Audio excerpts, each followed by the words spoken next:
Vous avez vu la nouvelle introduction de notre chronique Carnet Santé en compagnie du docteur Dominique Gagnon. Ça va bien aujourd'hui? Ça va bien. Félicitations pour cette cette nouvelle intro. C'est la première fois que tu Oui, tout à fait. Là, que je vois ça. Vous avez fait du bon travail en ciblant vraiment les 4 piliers des saines habitudes de vie. Hein? Oui, bien, parce qu'il fallait y aller dans l'esprit de nos rencontres. Exactement. Qu'on parle de l'arrêt du tabac, on les rappelle, hein, l'arrêt du tabac, la saine alimentation, la saine activité physique et les saines relations interpersonnelles et le mieux-être. Écoutez, chapeau. Bien, merci, merci.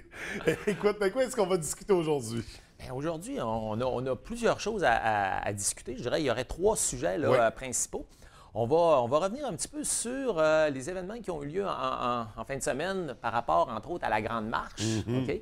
Et à la marche également du marathon de Paul-Henri Bergeron, Bergeron, auquel j'ai participé. Et on va parler un petit peu d'Halloween aussi. Bon, génial. Alors on va se lancer.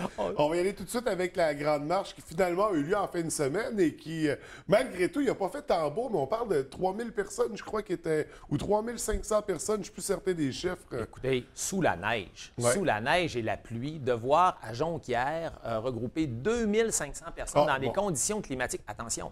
Il y en avait près de 1000 à Dolbeau aussi. OK, c'est... Alors, donc, et voilà. T'étais pas dans l'erreur. T'étais pas dans l'erreur. Je veux pas rabaisser ta joie. Exactement. Non, c'était vraiment de toute beauté de voir ça. Les médecins de famille étaient au front aussi. Ils sont montés sur scène. Les médecins de famille qui avaient invité leurs patients à venir marcher avec eux. Et puis... ça démontre quelque chose que le concept des saines habitudes de vie commence à s'ancrer. Tu te souviens, la première émission qu'on a faite ici, on a parlé des révolutions qui ont eu lieu en santé dans l'histoire et on a dit la prochaine révolution, c'est quoi? C'est les saines habitudes de vie.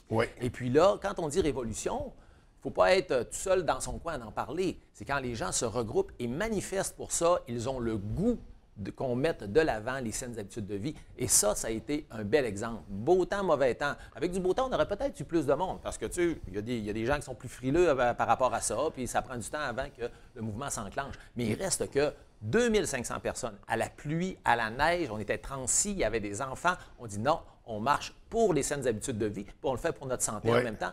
Et quand on demande aux gens qui l'ont fait, tous sont satisfaits. Absolument. Alors vraiment, chapeau à cette initiative qui reviendra l'an prochain, encore une fois, année après année. On va y aura de plus en plus de marches également d'une année à l'autre. L'an passé, là, la première grande marche a eu lieu à Saguenay. Il faisait très beau, on a eu 5000 personnes. Après ça, le lendemain, à Montréal, il y a eu 2 marches l'an passé. Cette année, il y avait 9 marches au Québec. Alors, ce qu'on veut, c'est que le mouvement grossisse pour vraiment lancer cette idée-là de l'importance des saines habitudes. Jusqu'à ce que chaque municipalité ait sa marche et qu'on peut rêver au Québec. Donc, moi, je fais souvent une blague et tout ça. J'ai dit, c'est peut-être dans ce mouvement-là qu'un jour, on va atteindre le 50 plus 1. Souhaitons-le.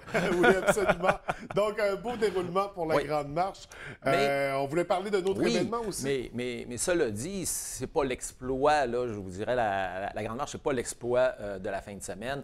On parle d'exploit lorsque j'ai vu un homme, j'ai assisté, un homme de 90 ans, M. Paul-Henri Bergeron, marcher 30 km. Wow! Alors, 30 km pour sa fête, c'est un beau concept qu'il a lancé. C'était la même journée, d'ailleurs. Puis le matin, les conditions climatiques étaient un petit peu, un peu meilleures. Alors, lui, il s'est dit... il avait fait, d'ailleurs, excusez, pour ses 80 ans, il l'avait fait ici à la baie. Il avait invité les gens, ses connaissances, tout ça, à venir courir ou marcher un marathon. Alors, il l'avait fait ici à la baie, il l'avait complété, tout ça. 42 km. 42,2 km. Et là, il s'est dit, à mes 90 ans, j'essaie encore, je me lance pour 42,2 km. On comprend qu'à 90 ans, c'est plus difficile, l'équilibre, il marchait avec des bâtons.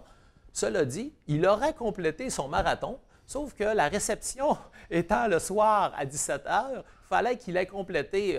Il a dû arrêter avant pour être prêt pour sa réception. On comprend qu'on ne marche pas nécessairement à la même vitesse à 90 ans qu'on peut le faire. Alors, quand même, 30 km. Et... la réflexion que je porte sur ça, c'est de dire aujourd'hui, en 2016, on s'entend pour dire que c'est une exception. Oui. OK? Parce que 90 ans, moi, je vais vous dire, là, les gens de 90 ans que je côtoie, malheureusement, je les vois plus souvent à l'hôpital, ne sont pas dans cet état-là. Et même, on demanderait à la population d'aller marcher demain matin un marathon. Puis c'est pas tout le monde qui serait en mesure de le faire. Je me souviens, j'étais tout jeune, une petite anecdote. J'avais un mentor sportif qui me disait, il y a peut-être 30 ans de ça, il dit, tu sais, Dominique, il y a beaucoup plus de millionnaires que de marathoniens. Moi qui trouvais ça extraordinaire, hein, des millionnaires. Ça m'a laissé une image pour dire que c'est un peu exceptionnel, effectivement, d'être en mesure de parcourir une telle distance.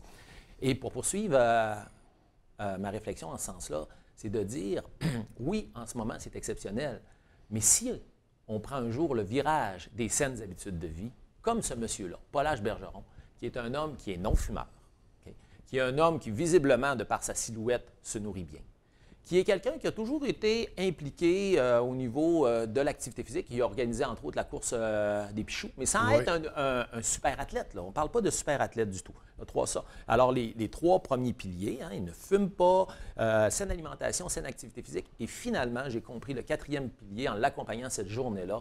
Un homme souriant, je disais à la blague, son véritable moteur, c'est sa bonne humeur. De rencontrer les gens, arrêter, c'est pas grave, là, même si je perds un peu de temps, je rencontre les gens qui sont venus à ma fête me voir, je jase avec eux en marchant avec eux.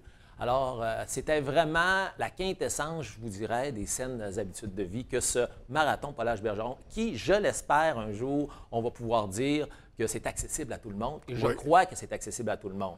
Ce qui relève du domaine de l'exploit aujourd'hui devra devenir la norme demain, après la révolution des saines habitudes de vie. Oui, donc un très bel exemple de motivation aussi, parce que visiblement, on disait qu'il y aurait des gens de 40 ans ou de 30 ans qui ne réaliseraient pas le même exploit. Donc, vraiment, félicitations.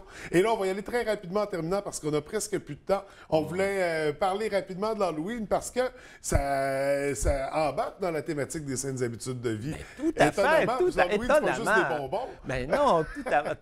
Alors, quand on dit, alors Halloween, non, c'est pas les saines habitudes de vie, il y a trop de sucre là-dedans. Écoutez, j'ai passé hier l'Halloween avec mon fils. On a marché ensemble aussi. On a rencontré des gens. On est venu en interaction. On a vu des beaux costumes. Tout le monde était heureux. Tout le monde était joyeux. J'ai pas vu de fumeurs non plus là, hier. Non. Et maintenant, vous allez dire, ben oui, mais là, ton fils, il s'est bourré de sucre. Oui, c'est vrai. Mon fils, hier, il s'est bourré de sucre presque. Il était sur le bord d'avoir mal au ventre et tout ça. Mais c'est pas les saines habitudes de vie, ça. Attention. N'oublions pas que dans l'expression saines habitudes de vie, il y a le mot habitude. Hein? Alors, à l'occasion, dans une fête, quand c'est une occasion spéciale, de consommer un petit peu plus de sucre, il n'y a absolument rien là. Allez-y, je l'ai toujours dit, il ne faut pas être trop strict sur certains principes. Ça, c'est essentiel.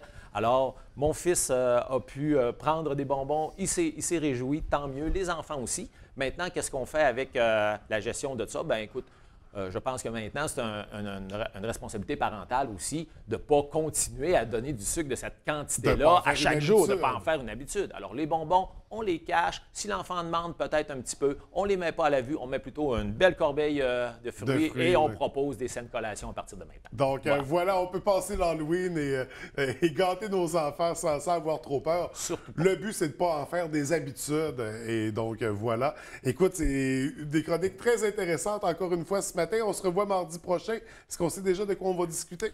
Oui, tout à fait. Sur le thème de l'Halloween, qu'on parle de sucre, hein, notre thème d'automne, c'est l'alimentation. Je sais que dernièrement, on n'en a pas parlé beaucoup, mais là, on va rentrer de plus en plus dans ce thème-là au cours des prochaines semaines. Donc, ça sera à découvrir. Merci beaucoup. Je te souhaite une belle journée. Merci, toi aussi. Bye.